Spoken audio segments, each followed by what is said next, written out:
할렐루야. 네, 반갑습니다. 추운데 멀리서 들러 오시느라고 대단히 수고가 많으셨지요. 엊그제 1월 달을 맞이한 것 같은데 벌써 12월 금년도 며칠 남지 않았는데 한 해 동안 하나님께서 우리에게 때를 따라 돕는 은혜로 함께해 주셔서 이렇게 건강한 모습으로 하나님께 예배드리는 게 하나님의 은혜요 축복인 줄로 믿습니다. 또 매주 우리 담임 목사님께서 귀한 말씀으로 우리에게 늘 신령한 은혜를 허락해 주셔서 대단히 감사드리고, 오늘 이 말씀에도 하나님께서 우리 한 분 한 분에게 은혜가 되게 하실 줄을 믿습니다. 감사드리고,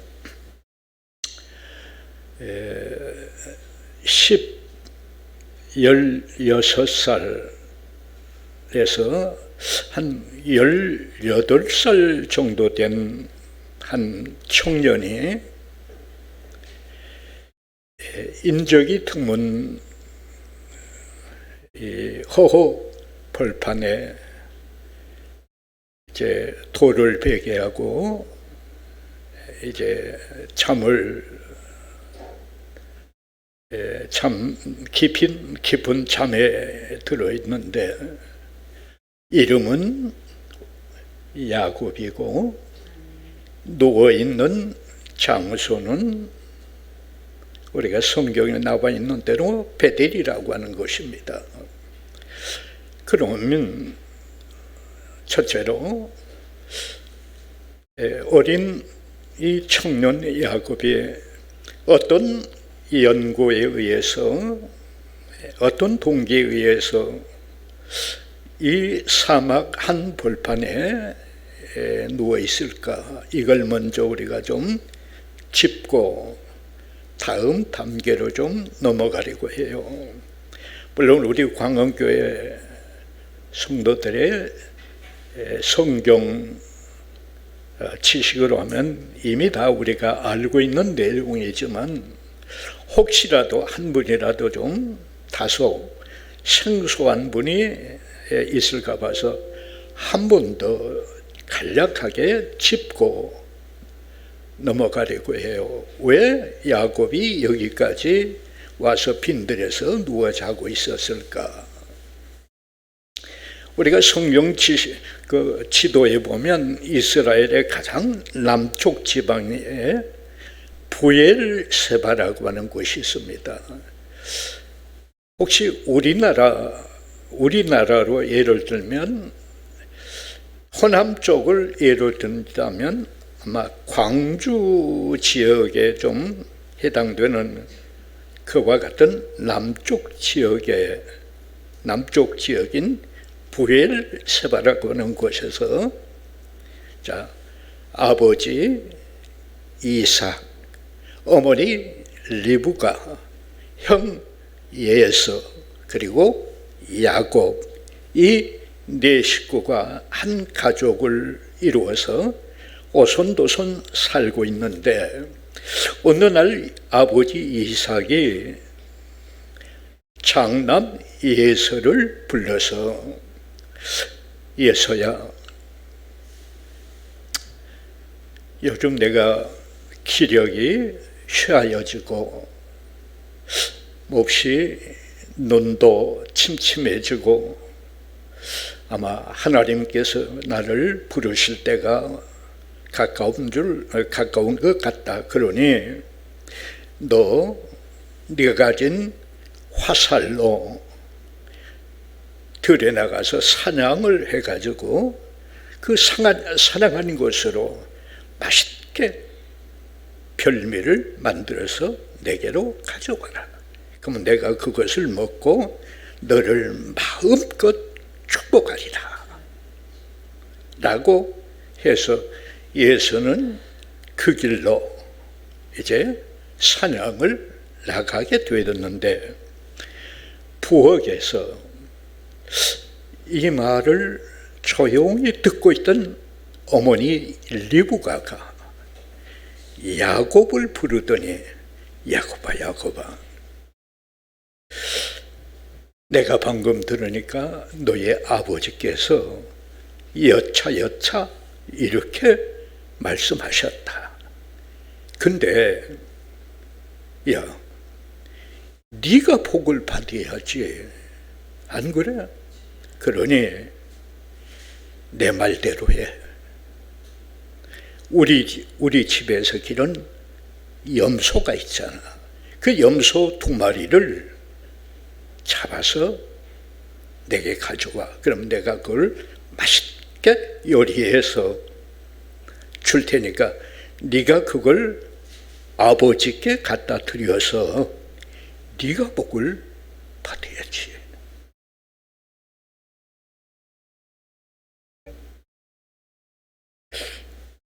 야곱이 가만히 생각하니까 복은 받아야 되겠는데 뭔가 좀 꺼림해. 그래서 야곱이 어머니에게 하는 말이, 어머니, 형은 원래 털이 많잖아요. 털이 많고 나는 몸이 매끈매끈한데 아버지가 눈이 어두워서 나를 만져볼 텐데, 만약에 들통이 난다면 나는 복은커녕 저주받으면 어떡해요? 어머니 리브가, 자식 걱정 마. 저주는 다 내가 받고 내가 책임질 테니까 내 말대로 해. 결국 그렇게 해서 야곱이 어머니와 함께 이렇게 짝짝꿍해서 야곱이 별미를 아버지에게 대접하고, 아버지 이삭은 이제 눈이 어두워서 야곱의 속임에 넘어가서 야곱을 마음껏 축복의 안수를 했습니다.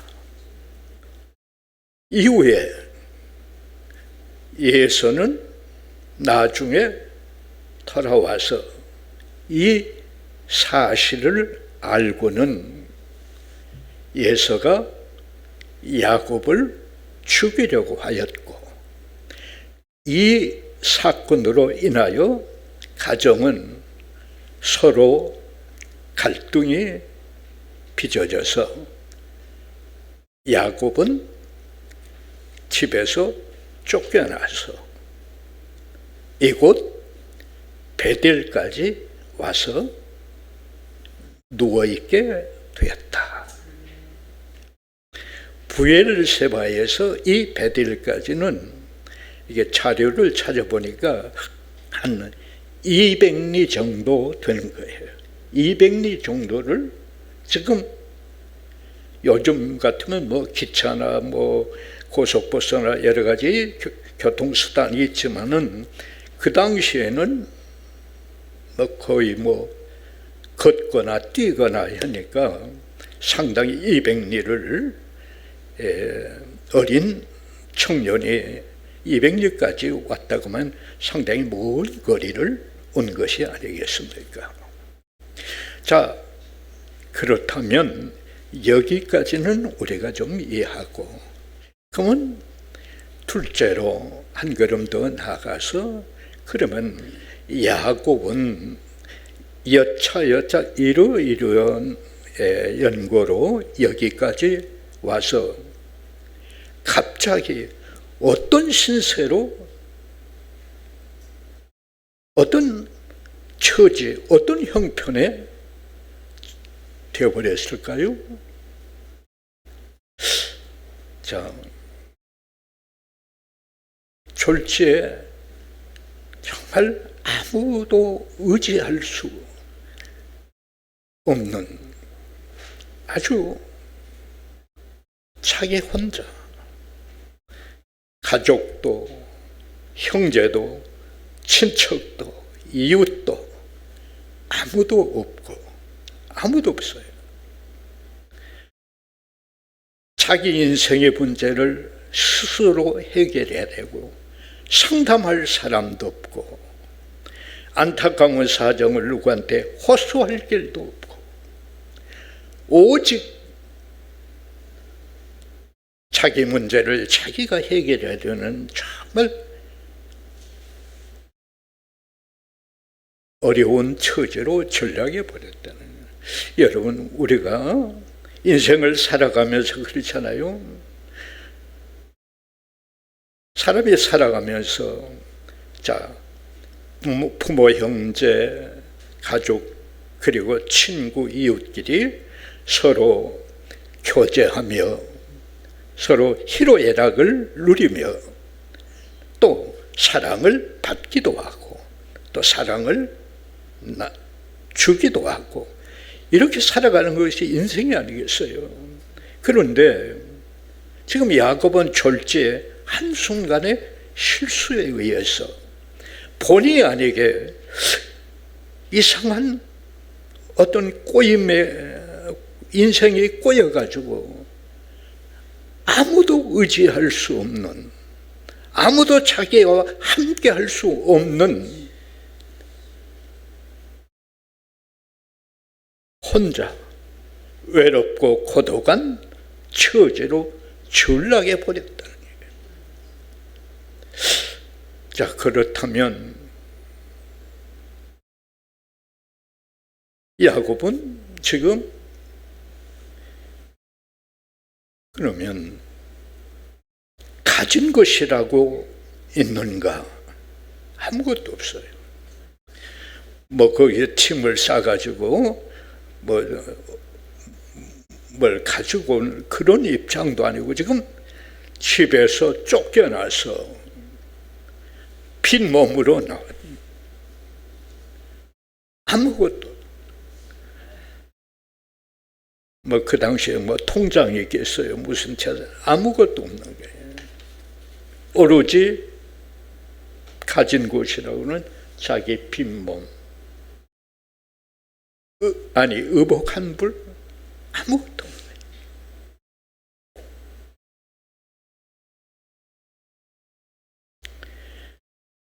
부모의 상속을 아마 가정에서 함께 가족이 있었으면 부모의 상속이라도 기대할 수 있었어.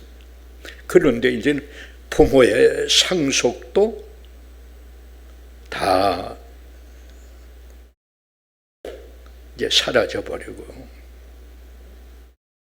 거기다가 장래에 어떤 비전이 보일까?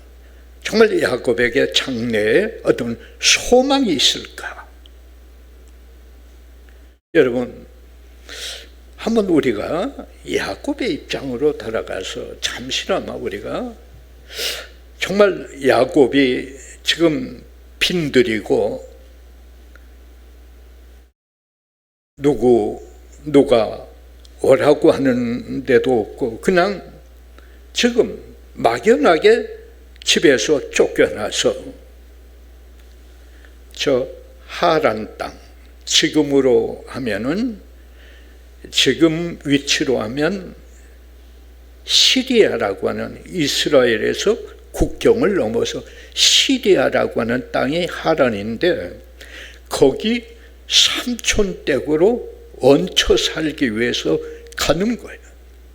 뭐 취직을 하고 뭐 어디 직장을 구하러 가고 그렇다면 어떤 비전과 꿈과 어떤 목표가 있지만은 지금 막연히 삼촌댁에 얹혀 살기 위해서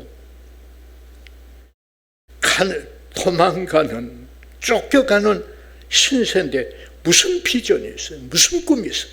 무슨 소망이 있어요? 소망이 없는 거예요.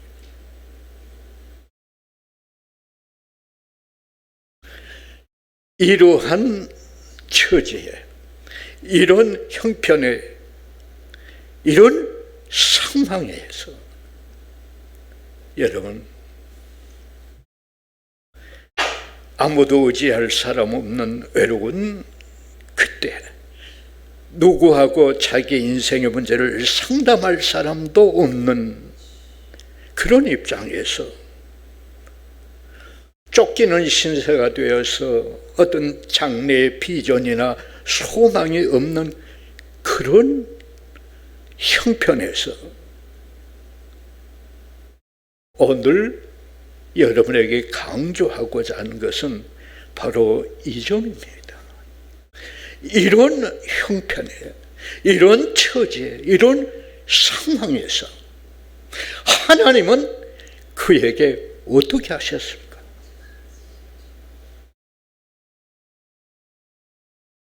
어떻게 하셨지요? 우리는 이미 성경을 통해서 우리가 잘 알고 있습니다. 하나님께서 찾아오셨습니다. 꿈으로 찾아오셨습니다. 꿈으로 말씀하셨습니다. 야곱이 알 수 있을 만큼 꿈으로 자신을 계시하셨고, 알 수 있는 만큼 하나님께서 깨닫게 하셨고, 아니, 하나님께서 직접 말씀하신 것을 들었습니다. 구체적으로 하나님께서 이런 이와 같은 야곱에게 어떻게 찾아오셨고 어떻게 계시하셨는가? 야곱이 꿈을 꾸는데 이 꿈은 하나님의 계시의 꿈이었습니다. 하나님께서 야곱에게 내가 여기 있다 하는 신호가 바로 꿈이었습니다. 그 꿈이 어떤 내용이었습니까? 사닥다리가 땅 위에 서 있는데 하늘까지 닿았다고 하는 거예요. 이게 뭘 말합니까? 이것이 야곱에게 뭘 말합니까? 야곱아, 너의 실수, 땅에서 이루어진 그 일이 네가 볼 때는 이렇게도 해석하고 이렇게도 해석하고 이렇게도 판단할 수 있고 이렇게도 상상할 수 있지만은 결국은 위에 계신 하나님의 섭리와 계획에 따라 이루어진 것이니 야곱아, 위를 바라보고 살아라. 위를 바라보고 살아라. 위에 계신 하나님을 바라보고 살아라. 모든 것은 위에 계신 하나님께서 섭리하신 역사가 아니냐. 땅과 하늘은 하나이다 말이야. 사닥다리가 땅에서 하늘까지 닿지 않느냐. 이건 땅과 하늘이 연결되었다는 것이고 결국은 하나님의 뜻과 섭리 위에서 너의 인생은 지금 조종되고 있단 말이야. 그러니 위를 바라보고 살아야 된다. 아멘입니까? 거기다가 천사가 오르라 내리라 오르라 내리라 하는 거예요. 여러분, 우리의 상상력을 좀 동원해서 만약에 여러분이 이런 꿈을 꿨다면 어떻게 해석하시겠습니까? 저는 이렇게 해석했고 모든 자료에도 그렇게 해석했습니다. 여러분, 어떤 짐작이 가지 않아요? 왜 천사가 오르락 내리락 하는 걸 하나님께서 보여주셨을까? 바로 이건 이런 의미입니다. 야곱아, 너의 형편과 처지는 다 나에게 전달되고 있다. 전달되고 있어. 세상 사람은 아무도 모르지만은 너와 함께한 천사는 너의 사정과 형편과 모든 것들을 하나하나 나에게 지금 전달하고 있기 때문에 나는 이미 너의 모든 걸 다 잘 알고 있다. 잘 알고 있다. 알고 있다. 야곱아, 너를 알고 있다. 이게 아니겠습니까? 그뿐이 아니에요. 하나님께서는 야곱에게 더 정확하게, 야곱이 꿈에 보니까 사다리 꼭대기 위에 하나님께서 서 계셔서, 여기 분명히 13절에 보니까 또 본즉 여호와께서 그 위에 서서 이르시되, 사다리 꼭대기 위에 서 계신 여호와께서 이렇게 말씀하셨어요. 야곱아, 나는 너의 할아버지 아브라함의 하나님이요, 너의 아버지 이삭의 하나님이요, 하나님이다.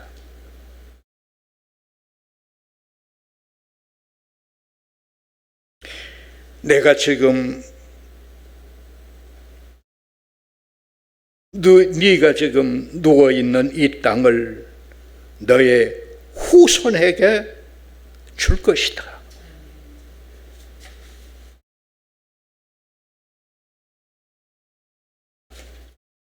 내가 너와 함께 있어.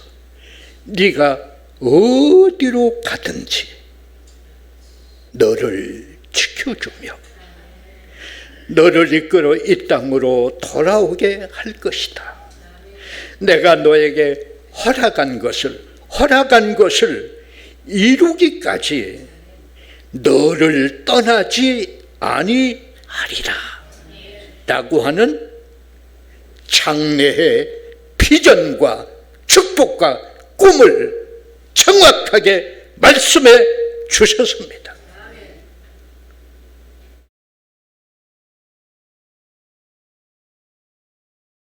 여러분, 놀랍지 않습니까?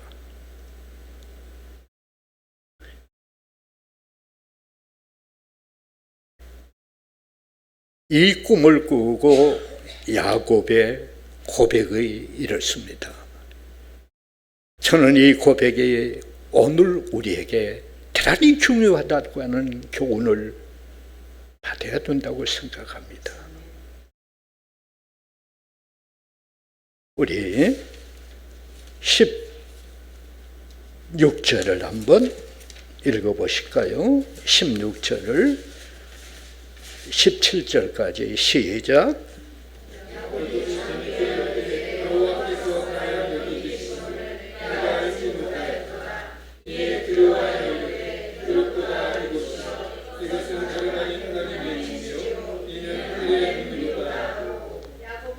예.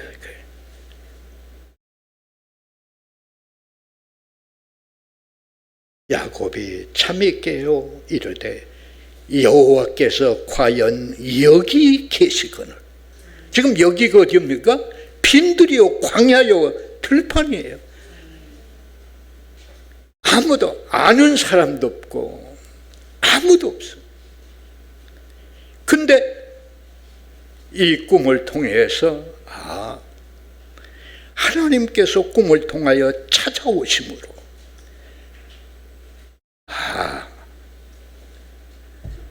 과연 여기 계셨는데 내가 정말 몰랐네. 내가 정말 몰랐네.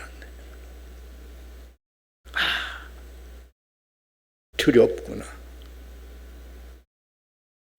이곳이 하나님이 계신 전이요, 하나님의 집이라고 하는 말은 하나님이 계신 전이요, 하늘의 문이로다. 지금 있는 내 이 장소에서 하나님과 교통할 수 있는 장소라. 그러니까 오늘 이 말씀을 통해서 우리가 받을 수 있는 교훈은, 내가 예를 들면 공장에 있든지 직장에 있든지 병상에 있든지 성전에 있든지 가정에 있든지 사업터에 있든지 내가 있는 그 자리에 하나님이 함께 하신다. 그곳에서 우리는 하나님과 교통이 이루어질, 그곳이 하나님의 집, 내가 거주하는, 내가 있는 그 초소가 하나님이 계신 전이요, 하나님과 교제할 수 있는 문이라는 거예요. 만약에 여러분이 그럴 리 없지만 대단히 어두운 곳에 있다, 원치 않은 곳에 있다, 아니면 타향에 있다, 외국에 있다, 가정에 있다, 공장에 있다, 취급터에 있다, 어떤 직장에 있다, 어디에 있든지 내가 있는 곳은 하나님이 계십니다. 그리고 그곳에서 우리는 하나님과 교제를 나눌 수 있고, 그곳에서 우리는 하나님과의 어떤 놀라운 이런 교통이 이루어질 수 있는 장소라는 거야. 그런 의미에서 여러분, 우리는 어디에 있든지 하나님께서 나와 함께 하심을 기억하고 늘 영적으로 교제하며 하나님의 음성도 듣고, 그때마다 야곱에게 찾아오신 그 하나님께서 하나님의 어떤 계시, 깨달음, 은혜를 우리가 발견하고 하나님과 교제하면서 때를 따라 돕는 은혜를 받으면서 우리는 늘 체험하고 영광 돌리며 살아가는 것이 성도의 자세라는 거예요. 아멘입니까?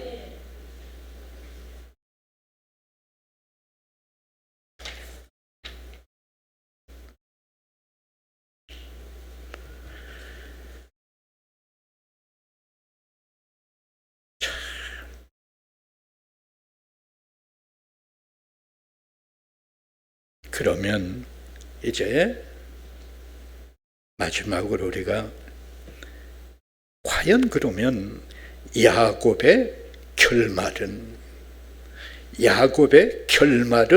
어떻게 되었을까?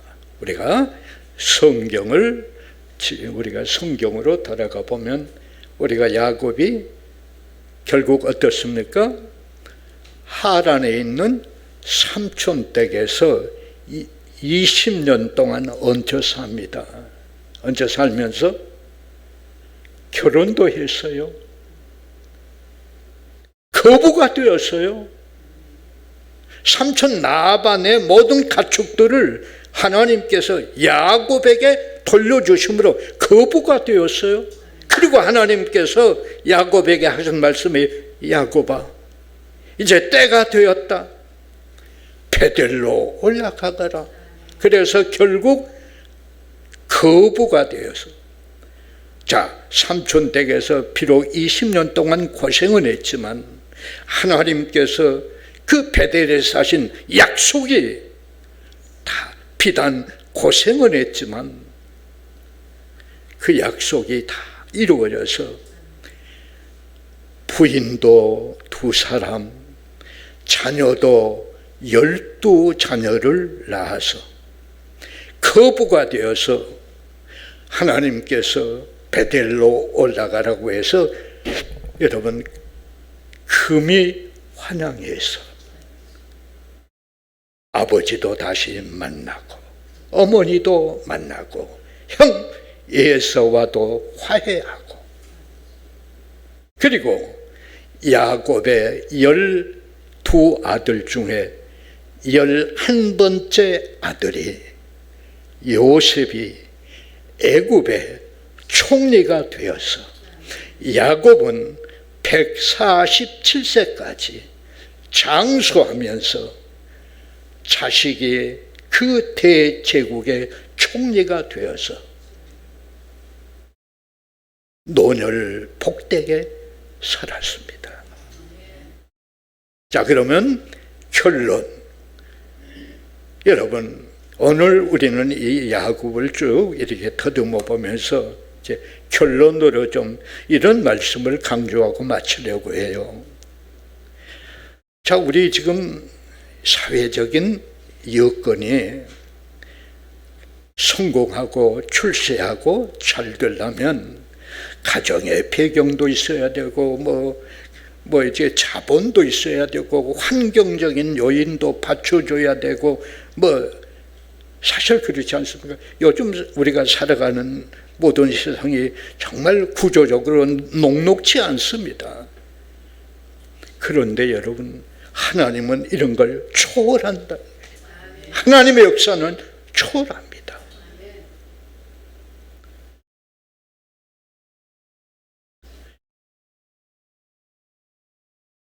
그 베들레헴의 양치는 다윗을, 어린 목동을 왕으로 세우신 분이 하나님이십니다.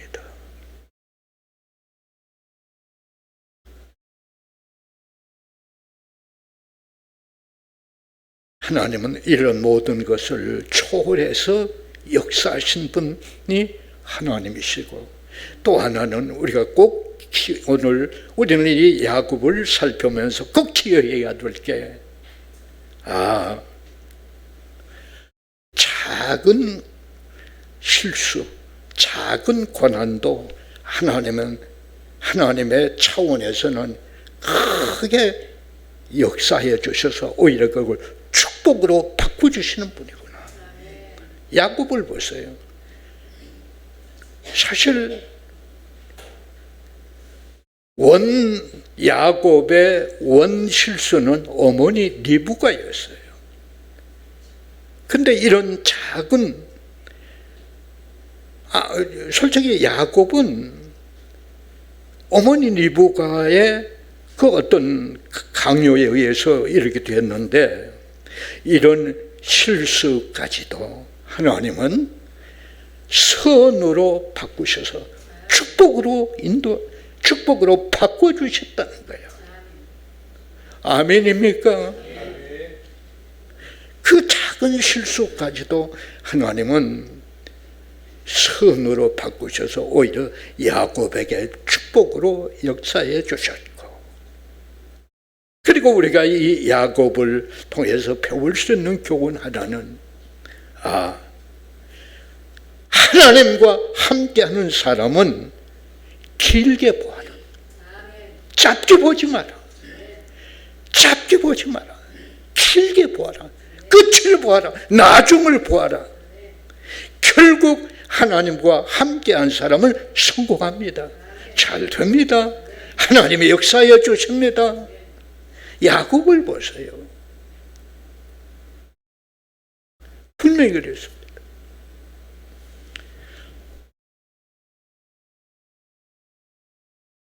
지금 혹 우리 입장에 나는 의지할 사람도 없고 장래 비전도 보이지 않고 가진 것도 없고 이런저런 이유로 낙심하고 속상해하고 절망하고 이럴 것이 아니라, 하나님과 함께하면 분명히 장래에 소망이 있다고 하는 걸 굳게 믿고, 여호와를 섬기는 것이 결코 헛되지 않고 모든 환경과 여건을 초월해서 역사하신 하나님께서 하늘 문을 여시고 우리를 축복하시려고 하고, 하나님께서 부어주시려고 하고, 하나님께서 하늘 문을 여셔서 우리에게 역사만 하시면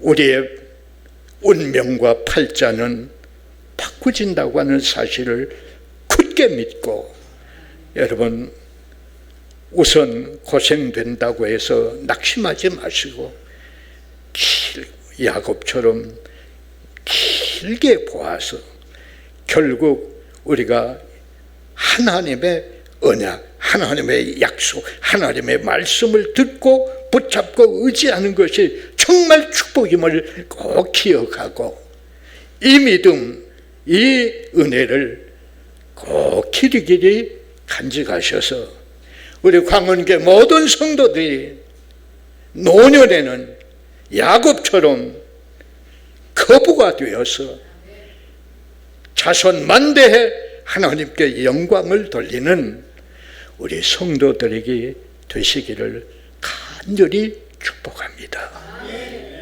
기도하십시다. 하나님, 부족하지만 야곱에 대해서 좀 살펴보았습니다. 아버지, 야곱은 여러 가지 여건으로 인해서 정말 어려운 형편에 어려운 처지로 내려가 버렸지만 결국 하나님께서 그에게 나타나셔서 축복하심으로 노년에는 거부가 되어 금이 환향이 있습니다. 우리 한 분 한 분에게 이러한 놀라운 축복의 역사가 우리 모든 성도들에게 임하게 하여 주시옵시고, 금년 한 해 동안도 우리를 지켜주시고 보호해주시고 때를 따라 돕는 은혜로 함께해 주셨으니 다가온 2024년도도 하나님께서 보장해 주시고 하나님께서 붙들어 주시고 하나님께서 책임져 주시옵소서. 하나님께서 우리에게 역사하신 만큼 우리는 누릴 수 있고 건강을 유지할 수 있습니다. 한 분 한 분 붙잡아 주시기를 원하옵고 예수님의 거룩하신 이름으로 기도하옵나이다. 아멘.